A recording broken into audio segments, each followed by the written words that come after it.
We as humans have always wanted to preserve memories and tell stories, since we were capable of communication. From ancient cave paintings to the Renaissance, from Odyssey to Hamlet. But in the 19th century, an easier and far more accurate form of capturing memories and stories was developed: photography. Photography was born when, in 1826, a French inventor named Joseph Niepce had a breakthrough in his experiments. He had previously been making photo etchings, which were essentially photocopies of wooden etchings. However, sometime in 1826, he achieved the first camera photo of a scene that was not an etching. The process in creating this photo involved using a camera obscura to project light onto a metal plate covered in asphalt, which would harden in brightly lit areas. The softer, dimly lit areas of the asphalt would be washed away by lavender oil and petroleum. The image he created was called View from the Window at Le Gras, the first photograph. This process, which Niepce named heliography, was impressive, but nevertheless poor in its image quality. It would be another Frenchman who would perfect Niepce's process, Louis Daguerre. Daguerre, who had worked with Niepce, invented the daguerreotype in 1838, which involved many more steps and materials than heliography, some of which, like mercury, were quite toxic. But nevertheless, it produced a superior image. The first known photograph using this technique is Boulevard du Temple. This photo was also the first known photograph of a human, as a man could be seen in the lower left corner who only appeared because he stayed still long enough while getting his shoe shined to be captured in the 5-minute exposure time, which was a leap forward from Niepce's whopping 8-hour exposure. Unlike Niepce's method, the daguerreotype caught on and was the first standard of photography in the 1840s and 1850s, and is the process which captured this famous photograph of Abraham Lincoln that you may have seen. Several problems remained, however, with photography at this early point. Exposure times were too long, images could not be reproduced easily, and the materials needed were sometimes hard to find. These three major issues were mostly solved in 1840 when William Henry Fox Talbot invented the calotype process, which used paper instead of metal plates. The exposures were also different in that they captured negatives of an image, or inverted black and white photographs, which could be converted to positives later on. The negatives could then be used to make many positive copies, and so it was now possible to copy photographs. The calotype didn't really catch on though, but it would become very important later on. Now, photography was great for taking pictures of people or capturing landscapes, and essentially became an alternative for paintings. But soon, a new type of photography would emerge from a series of experiments by several people that would extend our ability to capture memories and tell stories. These experiments were called chronophotography, which initially served only academic purposes, but would become the precursor to film. The first of these experiments was conducted in June 1878, when Edward Muybridge used a camera he had invented with a shutter that opened and closed every 1/1000th seconds. With this camera, Muybridge photographed a horse in a sequence of 12 exposures to study its gait, or the way its limbs were positioned. Unfortunately, these experiments required expensive, unique cameras and were mostly only used by scientists. But in 1885, an American entrepreneur named George Eastman patented a paper film process to use in his new camera, much like that used in the calotype. However, Eastman's was more flexible and allowed for rolls of film with enough space for 100 individual photographs. In 1888, Louis Le Prince used his own paper film in a camera he specifically designed to capture motion by using a crank to expose many images a second. He made a motion picture with this camera, called the Roundhay Garden Scene, in 1888. Le Prince's single-lens camera could only record very short films, however, and was really just meant for making his own films for himself. But in 1891, an employee of Thomas Edison, W.K.L. Dixon, invented the first ever commercially successful motion picture camera, called the kinetograph. This device, much like Le Prince's single-lens camera, could be used to expose multiple frames of paper film based on Eastman's invention a second, so that when it was played back at the same speed, it appeared as a moving film. These early films, which were captured by the kinetograph, were displayed on another device called the kinetoscope, which had a peephole viewer where people could see the film. While the kinetograph was a landmark invention, it didn't allow for easy viewing and was hard to work with because of its massive power use and the fact that it couldn't be moved. These issues were solved, however, when in 1895, Auguste and Louis Lumière, whose last name means light, invented the cinematograph. This camera was so light that it could be moved, and acted as a camera, a film developing lab, and a projector, so it could be used to display films to a wide audience instead of just one at a time, like the kinetoscope. And on December 28, 1895, the Lumière brothers held the first public screening of a motion picture. Although an American chemist named Woodville Latham had projected something earlier that same year, just not with an audience. One of the earliest films that the Lumière brothers screened was Arrival of a Train at Le Ciotat Station.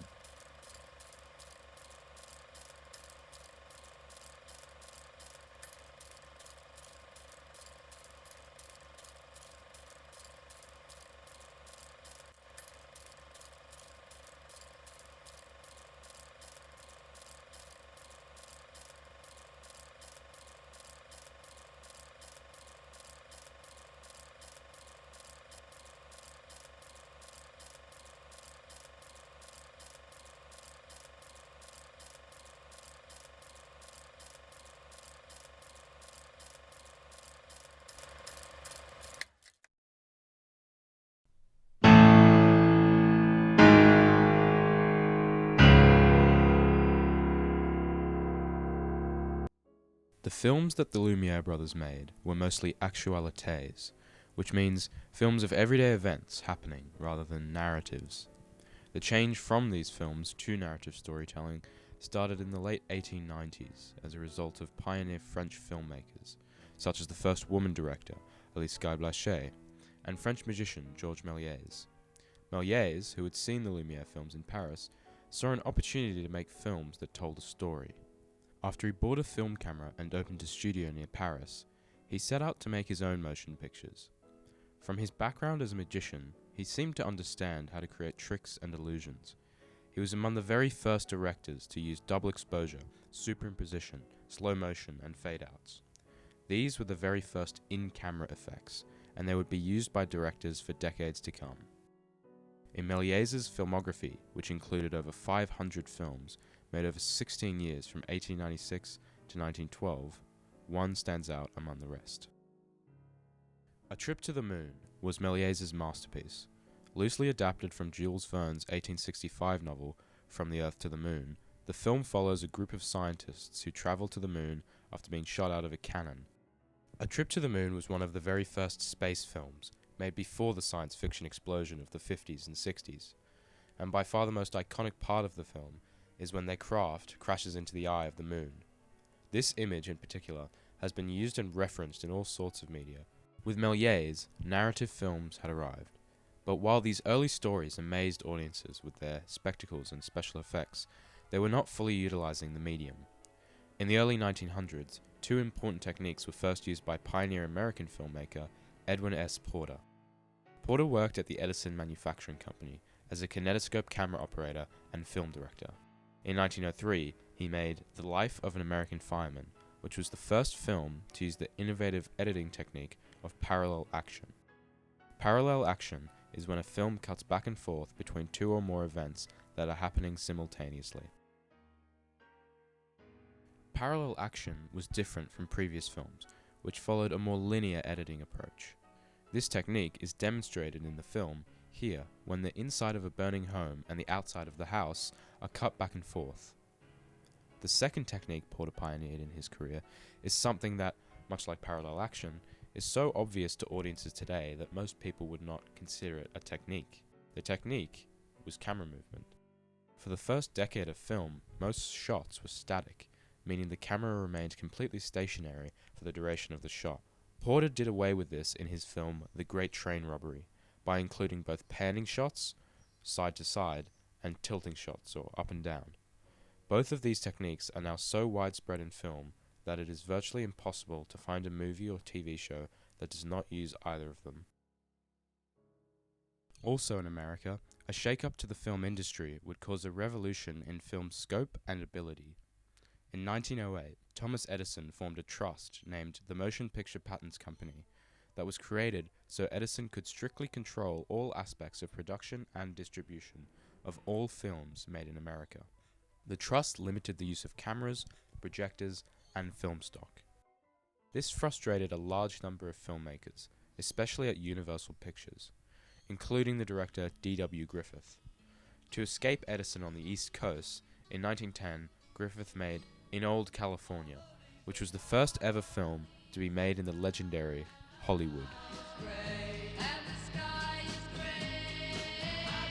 Another MPPC rule was that films were limited to one reel of film, or about 11 to 15 minutes of film.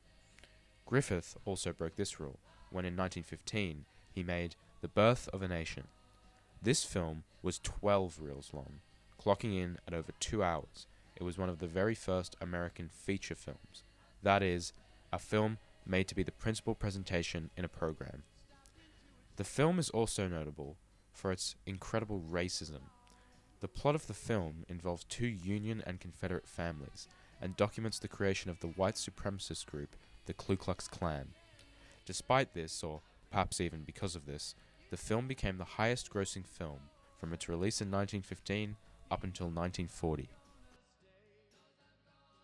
In the decade that followed, an expressionist movement in Germany and a revolutionary theory of editing in the Soviet Union would make these newly narratively focused films have an even greater impact on audiences.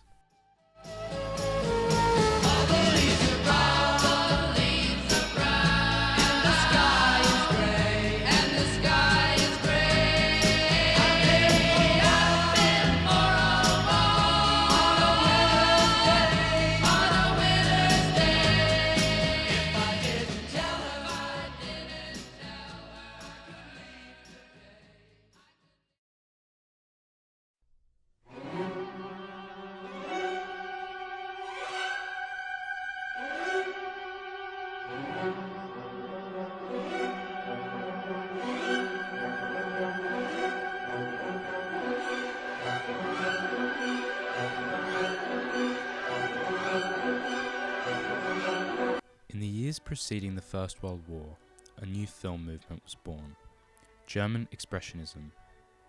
As part of a wider artistic movement, Expressionism focused on inner emotions rather than replicating reality. During the First World War, in 1916, Germany banned foreign films, so it fell on German filmmakers to create films for audiences. By 1918, films made domestically in Germany had multiplied by 5. And during the post-war Weimar period, which was known for its modernist art and culture, these films were being seen by more and more people who tried to spend their money while they still could, before the rising inflation of the German mark took over. Most of the films made during this movement were morbid and dark, utilizing film techniques such as chiaroscuro lighting and non-realistic set designs, and typically dealt with themes of madness and distortion, and represented an anti-realism approach to filmmaking. One of the first expressionist films was actually made before the ban. The Student of Prague was made in 1913 and directed by Stellan Rye. The film is based on an Edgar Allan Poe short story, William Wilson, and depicts a poor university student named Baldui who is in love with a rich countess and makes a deal with a mysterious old man named Scapinelli. The deal is that he will gain wealth and power in exchange for creating a clone or reflection of himself. However, the double causes more and more chaos in Baldui's life, and eventually in a fight with the reflection, both are killed. Other notable films that were a part of this expressionist movement later on include The Cabinet of Dr. Caligari, Metropolis, and Nosferatu. These films would become a great influence for many filmmakers, such as British director Alfred Hitchcock, and would spark the next major movement in film. Soviet montage was a new idea explored by Soviet filmmakers in the 1920s. Following the 1917 Communist Revolution, the new Soviet government understood the power of film for propaganda purposes and supported the redevelopment of the Russian film industry. The artistic community was given the freedom to experiment with the nature of film in order to make it better than capitalist film. The montage theory that emerged explained that editing could be used to suggest and reveal ideas to the audience, and add to the storytelling of a film. Soviet director Lev Kuleshov demonstrated this in an experiment where he showed audiences a shot of a man staring without expression at a camera. He then cut to a bowl of soup. When he asked people how the man was feeling, they said he was hungry. Then after he repeated this with a scene of a girl in a coffin, the audience said he was sad. Then an image of a woman laying on a couch. They said he was feeling desire. The Kuleshov experiment shows how images and shots that are cut within a scene can uncover the filmmaker's intentions for the character's emotions. Another filmmaker notable during this movement was Sergei Eisenstein, whose 1925 film Battleship Potemkin tells the true story of a 1905 mutiny aboard a Russian ship. In the film's most famous sequence, on a set of steps in Odessa, a crowd cheers the rebel sailors until Tsarist soldiers show up and open fire on the crowd. Eisenstein uses montage to show how this true event was a bloody and unjust atrocity committed against the innocent crowd. Soviet montage theory was also responsible for a flip in gender roles within the film industry, as previously, teams of women had edited most films. However, Soviets had suggested that editing was just as an important part of the art of film as shooting, and so, being a patriarchal society, men took over this role that was deemed too important for women to do. The idea of Soviet montage theory is one that is seen in virtually every film and television series today, and while it was being developed in Europe, at the same time, film was growing more and more popular and profitable across the Atlantic.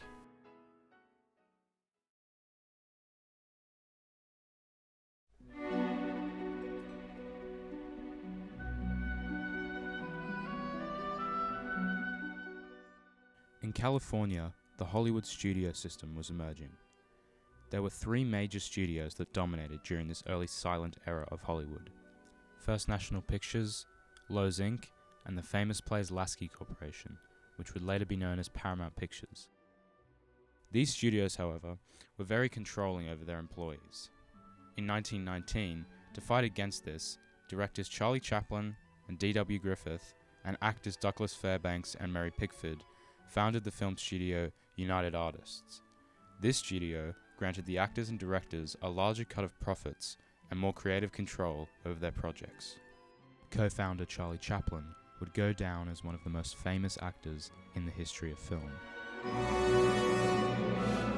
Charlie Chaplin was born into poverty in London 1889 and faced many hardships growing up in and out of workhouses with his mother, who was struggling with mental illness at the time. Eventually, at the age of 14, he began performing stage plays, including Sherlock Holmes. After acting in the West End, Chaplin moved on to comedy sketches, touring America several times, until eventually he was invited to join the New York Motion Picture Company. His debut film was in Making a Living. Chaplin did not like this film very much, so for his next appearance, Chaplin created a new character. He called this character the Tramp. The Tramp character appeared in over 25 films for Keystone Pictures, and eventually cemented itself as one of the most famous screen characters of all time. Beginning from the mid-1910s, films started to become longer and longer. Beginning with The Birth of a Nation, feature films became dominant. These films ran from 40 minutes to 2.5 hours. Some of these longer, big-budget feature films made by directors like Cecil B. DeMille would end up being remade, only even more popular in the 1950s, like for example The Ten Commandments and Ben-Hur. In the 1920s, as feature films were becoming more and more popular, movie theaters started to become commonplace. So-called picture palaces were made, and they were capable of holding up to 1,200 people. Sid Grauman built several enormous theaters in Hollywood that held upwards of 2,000 people. Some of these theaters that Sid Grauman built, like the Chinese Theater, are still used to screen a large portion of blockbuster premieres today. The 1920s was also a decade in which Western films emerged in Hollywood. The film largely credited as being the first popular Western film is The Covered Wagon, 1923. The film, which was advertised as the biggest film since Birth of a Nation, inspired a generation of young directors to make their own Westerns. In the following years, directors such as John Ford gained unprecedented acclaim for his films. Ford would be one of the first filmmakers to dominate at the Oscars, which was the new award ceremony for films, first held in the year 1929. In his career, John Ford won 7 Oscars, 1 for Best Picture, 4 for Best Director, and 2 for Best Documentary. John Ford has been cited as an influence by some of the most popular filmmakers of the New Hollywood era, such as George Lucas and Steven Spielberg. Cinema had existed for 3 decades, and yet was still stuck in the silent era. Contrary to popular belief, however, most films during this period were not screened in complete silence. Rather, they were accompanied by musical performances and/or actors speaking the dialogue parts, if there were any. But in 1919 this changed. The tri-ergon process was developed by 3 German inventors, Joseph Engel, Joseph Massol, and Hans Vogt. The tri-ergon process that they developed enabled microphone recordings to be displayed on actual strips of film by projecting light through slits and equating each sound value to a light value that was then exposed on film. Later, this process was further perfected by an American inventor, Lee DeForest, who added the crucial element of amplification using a vacuum tube. At this point, the very first sound films were made, called phonofilms. These phonofilms, however, were mostly musical performances, and sound had not yet reached Hollywood, as most studios were comfortable with making silent movies since they had become so good at making them. And actors had trained in practice for several years to be able to communicate without using speech. In 1926, the tri-ergon process was replaced by the Vitaphone process, which recorded sound on discs. But just like the tri-ergon process, most studios passed on this, as they were still not convinced. However, a new up-and-coming studio by the name of Warner Brothers decided to use the technology. Their first film that used this Vitaphone process was Don Juan, made in 1926. The film itself was not a sound picture, but there were various shorts and performances that played for an hour before the film that were, including a speech given by Motion Picture Producers and Distributors of America chairman Will Hayes.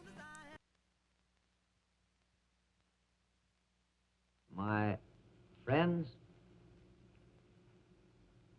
no story ever written for the screen is as dramatic as the story of the screen itself. Tonight, we write another chapter in that story. The film was a massive success, as audiences were amazed by what they were seeing, or rather hearing. And after this success, the Vitaphone system was adopted by most studios, and a new wave of sound films was born.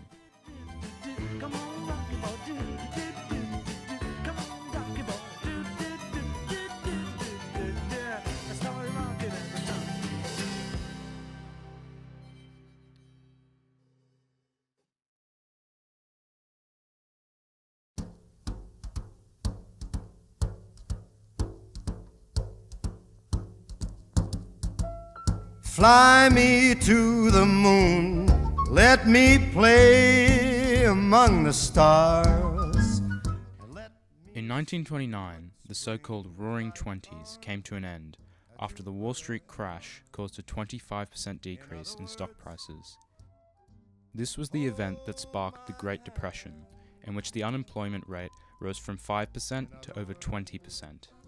But despite this calamity, the film industry actually boomed during this time, when people used the loss of their money to go to the movies to provide some escape from the depressing situation. 5 main studios dominated during this golden age of Hollywood. Metro-Goldwyn-Mayer was the largest of the bunch and could afford to make expensive large-scale melodramas and comedies with big-name actors and directors. One of these films MGM made was The Wizard of Oz. Somewhere over the rainbow, way up high, there's a land that I heard of once in a lullaby. Next up was Paramount, who were known for using foreign filmmakers from Germany and the UK. And Paramount gave these filmmakers a great deal of creative freedom compared to other studios. Thirdly was Warner Brothers, who unlike MGM were making lower budget films aimed at working class Americans. They specialized in the genres of gangster movies, musicals, and dramas. Fourth was 20th Century Fox, where one of the most successful directors of the time worked, John Ford. Grapes of Wrath was one of Ford's most acclaimed films. Finally was RKO. RKO were known for their musicals, with stars such as Fred Astaire and Ginger Rogers. But RKO also made less typical films, such as King Kong, and one film widely considered the greatest film of all time, Citizen Kane.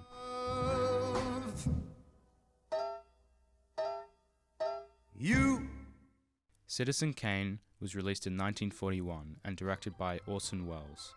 It tells the story of a wealthy newspaper mogul, Charles Foster Kane. The film opens with Kane's last moments before he dies, where he utters his final word, Rosebud. The rest of the film chronicles different moments in Kane's tragic life and shows detectives trying to determine the meaning behind the word Rosebud. At the end of the film, it is revealed that Rosebud was the name of Kane's childhood sled, and the final scene shows the sled being tossed into flames as it slowly burns. Although Citizen Kane was shot in black and white, it was during this period that films had slowly begun the journey towards colour. Starting as early as the 1900s with George Méliès, most films were coloured in some basic way, such as tinting or toning. But these techniques were basic, and they only provided one colour. But this changed in 1922 when the Technicolor process was invented. This process, and previous failed attempts, were based on physicist James Clerk Maxwell's colour theory, in which he describes that all colours could be made up of some combination of blue, red, or yellow. The first Technicolor process worked by using a prism to split light into red and blue wavelengths and expose them on separate frames of film. When overlaid, the final image was in colour. This process was perfected in 1932 when Technicolor invented a three-colour process, adding green, which allowed for extremely accurate colours. After this, Technicolor became the dominant and pretty much only colour process provider for over 2 decades, and more films started using it from the early 30s and onwards.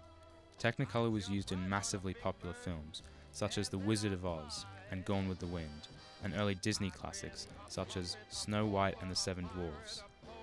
At this point in Hollywood, the 5 major film studios controlled virtually every aspect of their film's production, distribution, and exhibition. This changed after a 1948 Supreme Court case, United States versus Paramount Pictures. The case ruled that the existing system violated US antitrust laws, and so it was decreed that all the studios sell theaters and break off their exhibition components, and they were only allowed to focus on production and distribution. In the early 1950s, further technological innovation came about in the form of aspect ratios, or the ratio of a frame's height to its width. This was standardized to 4:3 or Academy in 1932, but in 1953, the first film was shot in CinemaScope, which had an aspect ratio of 2.35 to 1. From this point onwards, almost all films were shot in this ratio. However, recently, IMAX, a much larger ratio of 1.43 to 1, had become popular since the 90s and 2000s. Now that film had colour, sound, and a wide aspect ratio, screenwriters and filmmakers could limitlessly express their creativity. The 1950s saw the birth of several new genres and the dominance of legendary filmmakers. I thought of cutting out, but my heart won't buy it. But if there's nothing shaking come this here July, I'm gonna roll myself up in a big ball and die.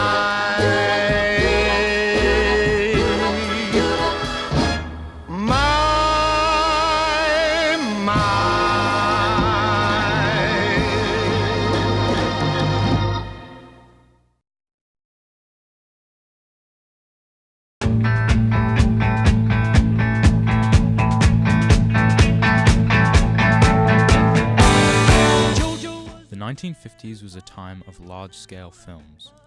Bigger aspect ratios and formats like CinemaScope and VistaVision created epic spectacle films such as The Ten Commandments and Ben-Hur. One genre that experienced significant growth in this era was science fiction, which was a byproduct of the newfound interest in science after the start of the Cold War and the atomic bomb. wacky and adventurous movies such as Forbidden Planet and The War of the Worlds dealt with themes of aliens and different planets, which fueled newfound wonder of space, culminating in the next decade of space exploration. Also in the 1950s was the start of the golden age of Asian cinema. Japanese filmmaker Akira Kurosawa became known for his samurai westerns, such as Seven Samurai in 1954 and Throne of Blood in 1957. Also in Japan, a new genre of films was born that would become popular not just in Asia, but around the world. Godzilla spawned an epic long-running franchise of monster movies back in 1954. Back in the West, one of the greatest filmmakers of all time was at the height of his powers. Alfred Hitchcock was born in 1899 in Essex, England. Initially, Hitchcock wanted to become an engineer after he studied at the London County Council School of Engineering and Navigation. In 1917, he enlisted in the British Army. However, he never saw combat and remained at the garrison for the duration of World War I.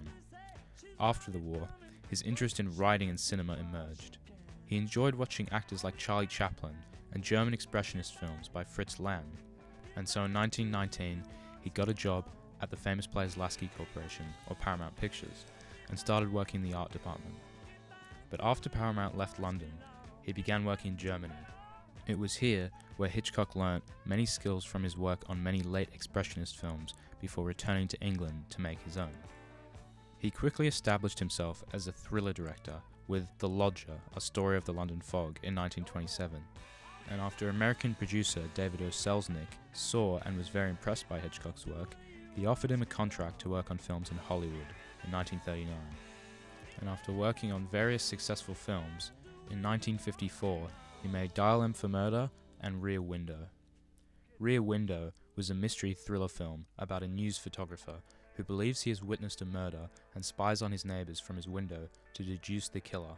Rear Window was nominated for 5 Oscars, including Best Director. However, it did not win any. Hitchcock's next major film was Vertigo in 1958, which followed a retired police officer with vertigo who had been hired to follow a client's wife, Madeline. Vertigo was nominated for 2 Oscars. North by Northwest was made in 1959, and it followed in Vertigo's footsteps and was nominated for 3 Oscars. However, it lost 2 to Ben-Hur and 1 to Pillow Talk.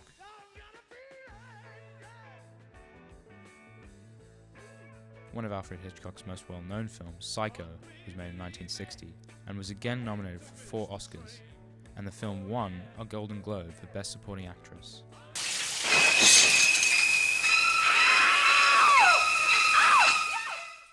The last film in what critics consider to be Hitchcock's peak years was The Birds, made in 1963. In the 1960s, the film industry saw a decline caused by growing popularity of television, and people much preferred watching their entertainment at home rather than in theatres. However, as a result of several independent movements in the late 60s, Hollywood would be reinvigorated by a new group of filmmakers.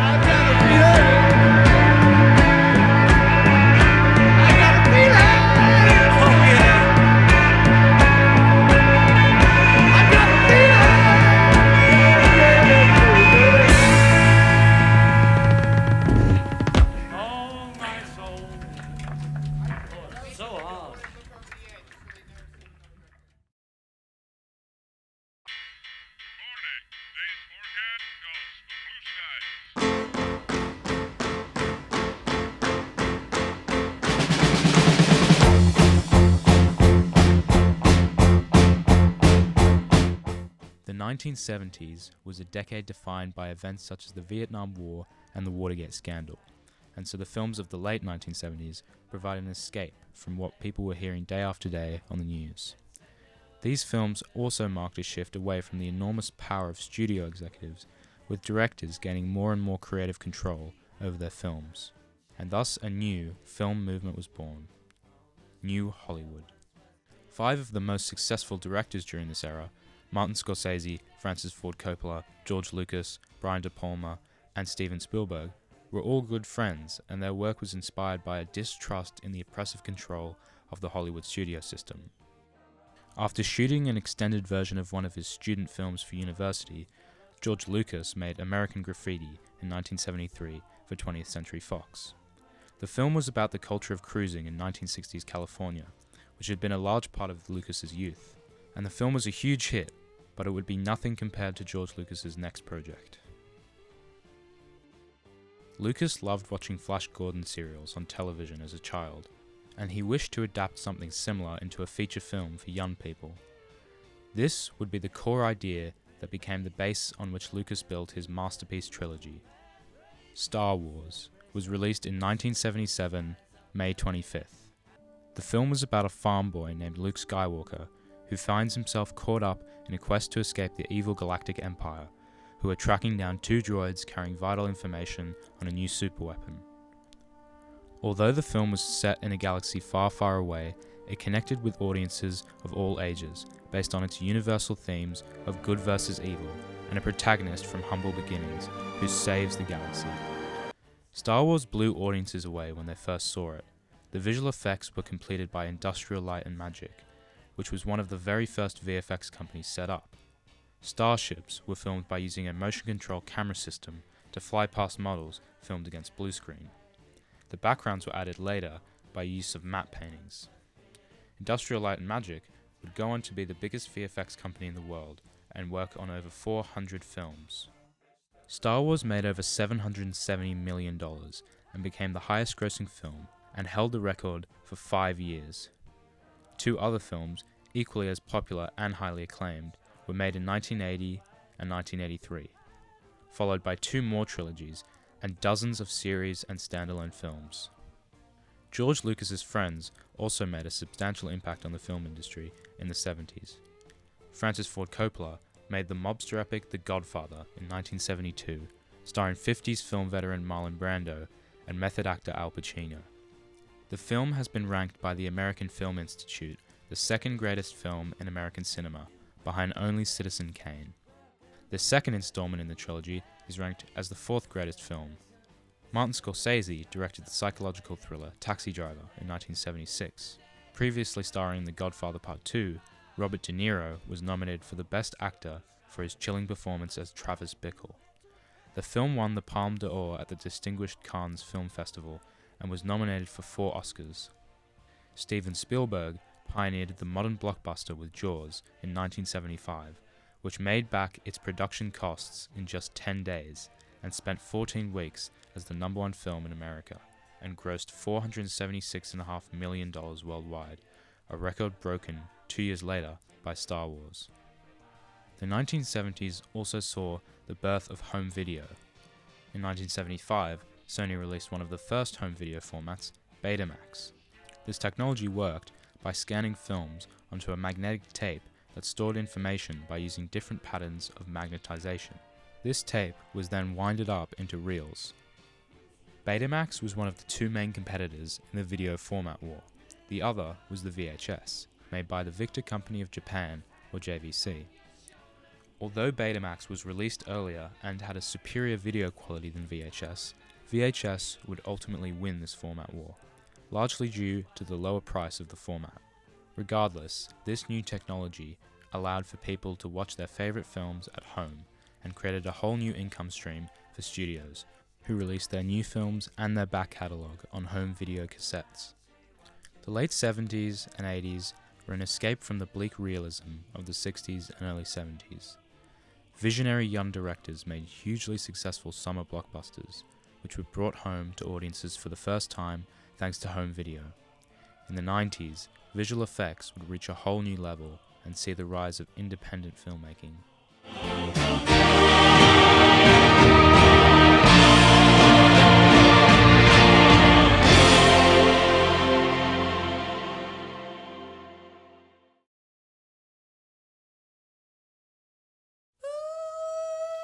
Stop.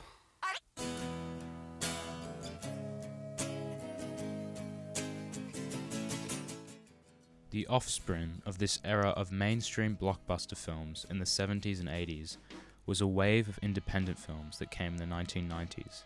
Independent films are films that are not produced by a major studio, and as a result, typically have a lower budget. Independent films are known for their atypical and stylized approach to filmmaking, and are also more centrally focused on storytelling rather than making money. The movement of independent films immediately following the New Hollywood era is called the New Independent Era, and it was during this time that many auteur directors rose to fame. An auteur is someone who is known for their particular style of work.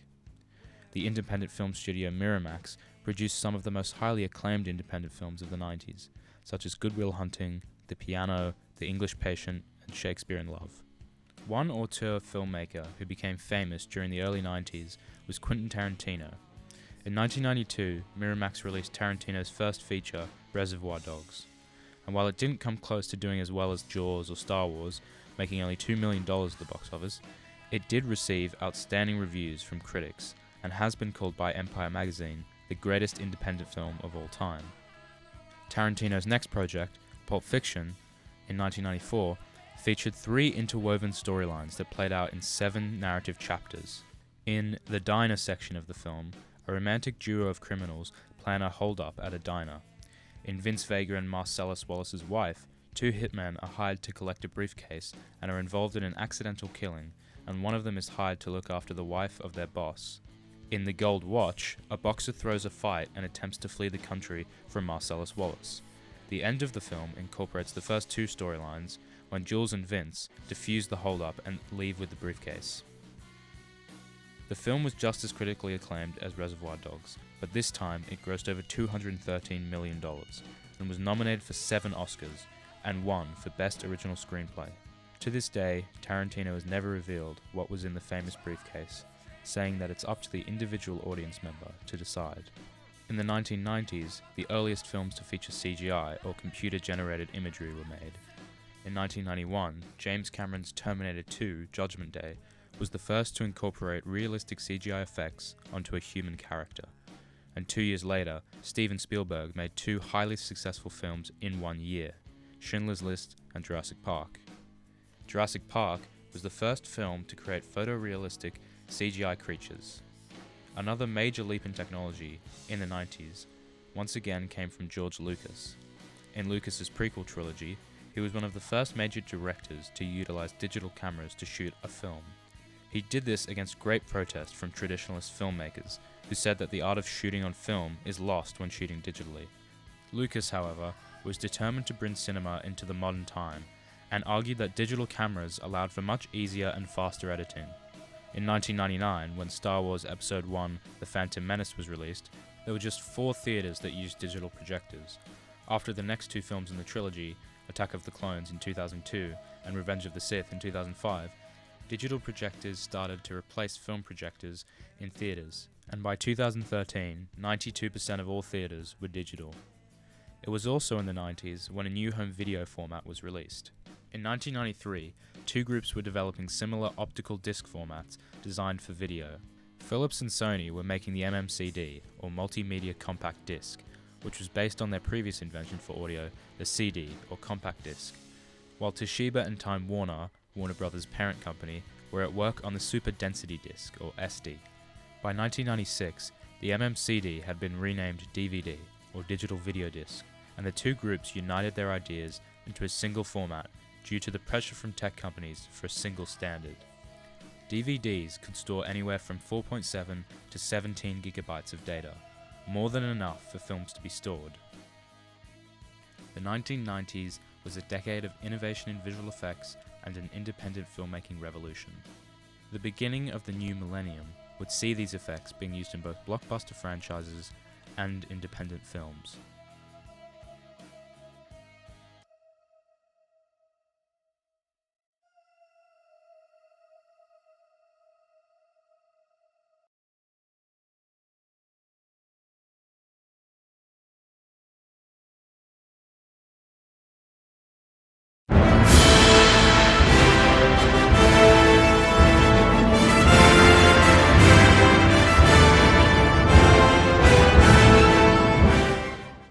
The start of a new millennium was also the start of a new era in films. The decade was full of technological advancements, and the popular films of the time featured a much more diverse spread of genres, styles, and budgets. The blockbusters that had spawned in the 80s with Spielberg and Lucas were now as popular as ever.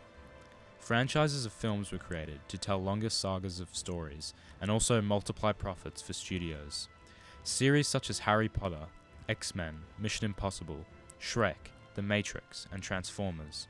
These films earned massive sums at the box office, but some were often looked down on by critics for uncreative or repetitive writing. Several adaptations dominated during this era, one such being Peter Jackson's Lord of the Rings trilogy. Lord of the Rings was written and released as a trilogy of books by J.R.R. Tolkien in 1954 and 1955. The books received mixed reviews at the time. However, it was soon recognized as one of the greatest literary works of the time, and soon became one of the highest-selling books of all time. Due to the popularity of the novels, a film adaptation was destined from the beginning, and many previous attempts had largely failed or fallen short before Peter Jackson. In 1995, Jackson and his associates pitched to Miramax, who held the rights to the film. However, after negotiations broke down over budgets and running time, the fate of the film, or films, was in doubt. This changed in 1997 when New Line Cinema acquired the film rights from Miramax. New Line was more supportive of Jackson's vision of a trilogy with runtimes exceeding 3 hours. Writing began in 1996, and the 3 films were shot back-to-back from 1999 to 2000, meaning that they could be easily released 1 year apart. In 2001, Lord of the Rings, The Fellowship of the Ring, smashed the box office with a worldwide gross of almost $900 million. The first film was nominated for a whopping 13 Oscars and won 4. In 2002, the next film, The Two Towers, won 2 Oscars and made $940 million. And finally, in 2003, Lord of the Rings Return of the King made history at the Oscars when it was nominated for 11 Oscars and won every single one of them. Lord of the Rings showed that massive blockbuster film series with big cast could be skillfully executed and highly critically acclaimed. By the 2010s, physical home video formats started to become a thing of the past as more people signed up to streaming services. Streaming allows users to watch media on the internet and access large libraries of films and TV series. Some of the largest streaming platforms today include Netflix, Disney+, Amazon Prime Video, and Apple TV+. One of the biggest players in the 2010s was the Marvel Cinematic Universe. In 2005, after other studios had failed to develop the film, the newly formed Marvel Studios began to work on Iron Man. Marvel planned for it to be the first in a series of films that feature characters from the popular Marvel comics created by Stan Lee and Jack Kirby. For the lead role, director Jon Favreau chose Robert Downey Jr. Favreau felt that the actor's past controversies and substance abuse issues fit well with the character of Tony Stark, a rich, narcissistic weapons manufacturer. The film grossed $585.5 million worldwide, and was praised for its stunning CGI, intense action, and Robert Downey Jr.'s performance. The film was the catalyst that birthed the multi-billion-dollar franchise that is the Marvel Cinematic Universe. Another superhero film that was released in 2008 was Christopher Nolan's The Dark Knight. The film was the second installment in the Dark Knight trilogy. Similarly to Peter Jackson's Lord of the Rings, Nolan's films were both big earners and adored by critics for their complex writing. Heath Ledger's performance in particular as the Joker was awarded an Academy Award for Best Supporting Actor. But Ledger tragically died a month before he received the award from an accidental overdose on prescription medicine. Nolan's next films would continue to make studios money and receive critical acclaim, including the mind-bending space film Interstellar, which thanks to physicist Kip Thorne accurately predicted the visuals of a black hole before the first photograph of one could be taken in 2019. Most recently, Nolan's film Oppenheimer has been the subject of a significant cultural event, as its July 21, 2023 release date coincided with the release of Greta Gerwig's Barbie movie starring Margot Robbie. The event has since been dubbed Barbenheimer. And that brings us up to today. And while some critics say otherwise, the future of film looks bright for what is to come in this decade and beyond.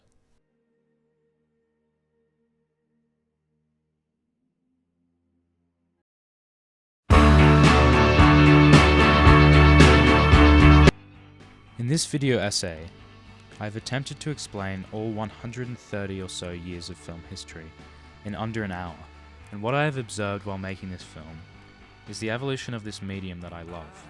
The film began as an experiment and soon became an oddity. But film has since become a story.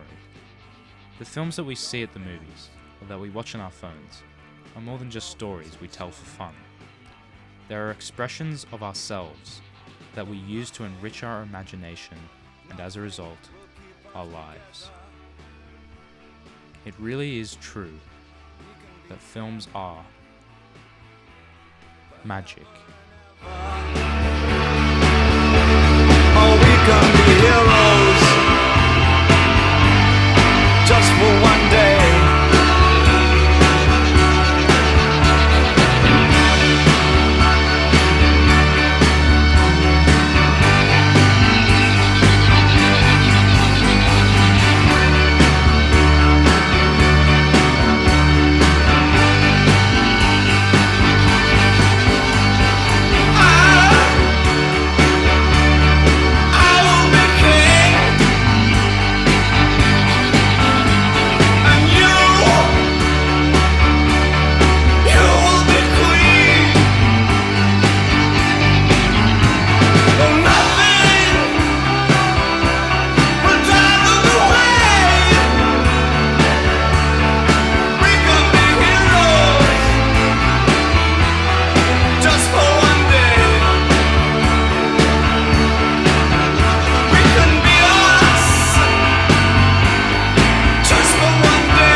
Thank you so much for watching all the, 46 minutes of this film.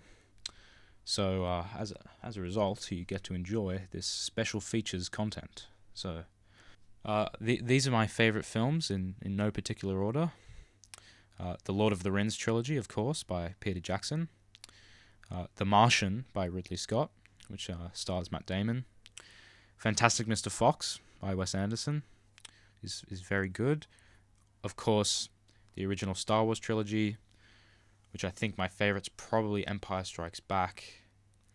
And one that you probably don't know, but I think it's probably my favorite film. It's The Secret Life of Walter Mitty by Ben Stiller. So yes, thank you so much for watching. And here's some behind the scenes, actually. Yeah, you get some behind the scenes.